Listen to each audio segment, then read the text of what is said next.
Doctor ortho, अब दर्द भी घुटने टेकेगा। अंतरराष्ट्रीय कूटनीति में जो दिखता है वो अक्सर होता नहीं, और जो होता है वो आसानी से दिखाई नहीं देता। ईरान और अमेरिका के बीच चल रही परमाणु डील इसका सबसे ज्यादा ताजा और ज्वलंत उदाहरण है। आधिकारिक तौर पर 19 जून को जिनेवा में इस ऐतिहासिक समझौते पर हस्ताक्षर होने तय हैं। दुनिया को बताया जा रहा है कि इस डील के बाद ईरान पर लगे कड़े आर्थिक प्रतिबंध हटेंगे और उसकी फ्रीज की गई संपत्तियां उसे वापस मिलेंगी। लेकिन पर्दे के पीछे की कहानी कुछ और ही बयां कर रही है।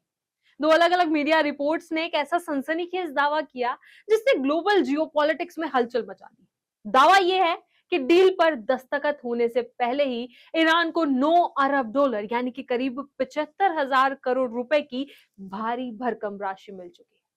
सबसे हैरान करने वाली बात यह है कि पूरी प्रक्रिया किसी और की नहीं बल्कि खुद अमेरिका की नाक के नीचे और उसकी पूरी देखरेख में हुई है। आइए इस पूरे घटनाक्रम को आसान भाषा में समझते हैं कि आखिर ये प्री डील गेम क्या है। नमस्कार, मैं Kirti Bhardwaj, channel for news India पर आप सभी का स्वागत है। प्री डील गेम, इसमें किन देशों की क्या भूमिका है और आगे क्या होने वाला है। इस डील से पहले 9 अरब डॉलर का खेल क्या है, पूरा माजरा, ये सब हम आपसे बात करेंगे।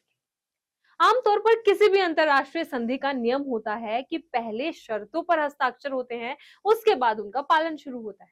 लेकिन ईरान के मामले में कहानी उल्टी नजर आ रही है। मीडिया रिपोर्ट्स के अनुसार 19 जून की समय सीमा से पहले ही ईरान के बैंक खातों में अरबों डॉलर पहुंचने लगे।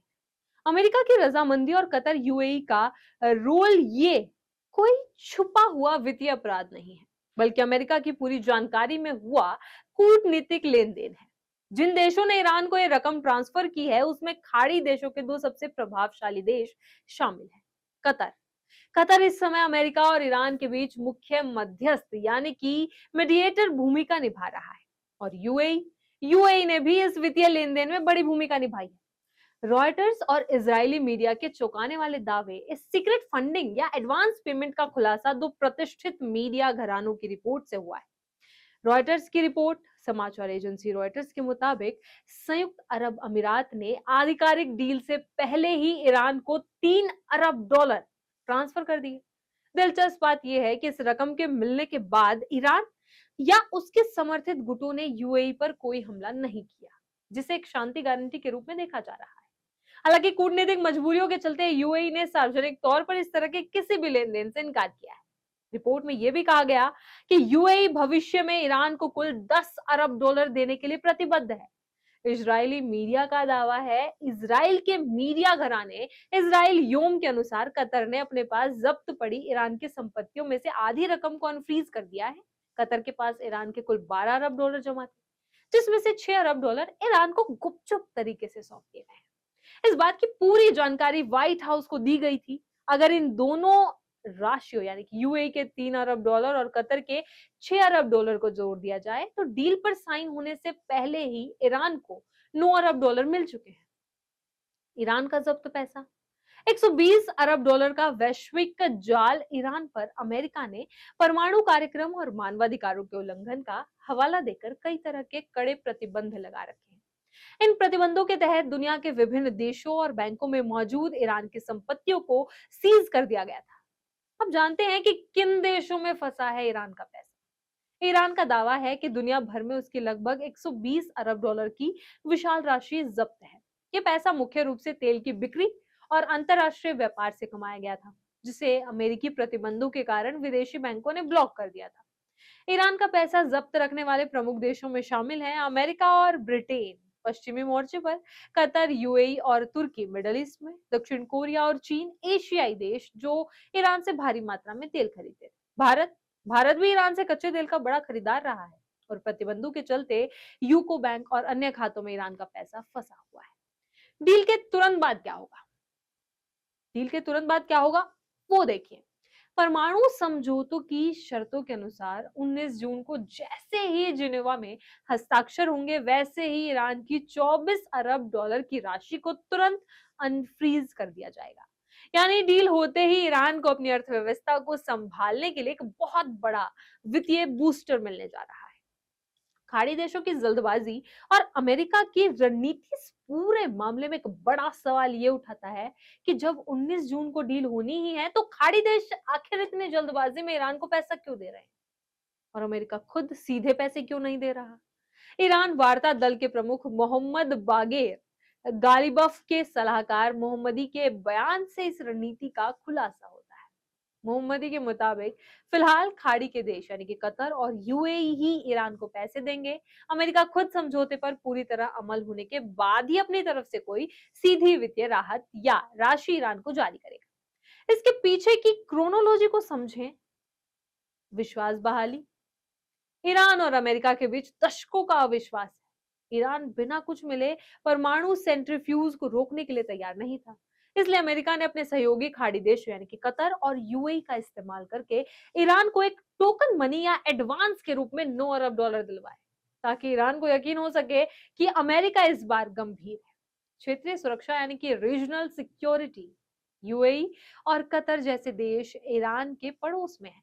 वे जानते हैं कि अगर ईरान आक्रामक होता है तो सबसे पहले आंच उन पर आएगी।